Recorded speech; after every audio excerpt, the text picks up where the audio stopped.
हाय, मी आहे ब्लॉगर सारिका. चला तर तुम्हाला दाखवणार आहे आज मी बांगडा फिश क्रंची फ्राय.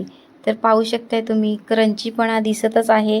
तर अशी तुम्हाला ही डिश बनवायची आहे का? तर चला फटाफट लागूया आपण क्रंची बांगडा बनवायला.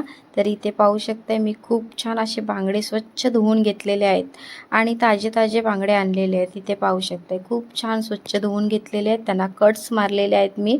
आणि मग आता आपण मसाले घेणार आहोत. तर हा आहे लाल तिखट मसाला आणि हा आहे रेड कलर एकदम म्हणजे कलरसाठी घेतलेला आहे ते लाल मिरची मसाला, धना पावडर, गरम मसाला, हळदी आणि चवीनुसार मीठ. तर त्याच्यामध्ये घालणार आहे मी छान असं आता कोकमाचं पाणी.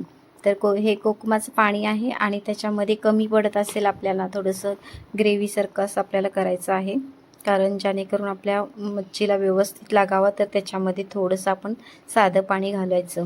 तर इकडे पाहू शकताय ज्या कट्स मारलेल्या आहेत ना त्याच्यामध्ये मसाले आपले गेले पाहिजे.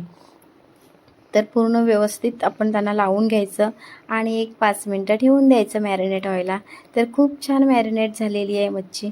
आणि आता आपण घेतलेला आहे रवा. तर रवा बारीक घ्यायचा आहे आपल्याला, जाडा नाही घ्यायचा आहे. त्याच्यामध्ये घेऊया आपण तांदळाचं पीठ. तर हे दोन्ही एकजीव करायचं आणि खूप छान लावून घ्यायचं आहे. तर आपल्याला एकदम जाडसर नाही जाडसर लावायचं नाही आहे, पातळच लावायचं आहे. हलवून हलवून त्याचं वरचं आपण काढू शकतो.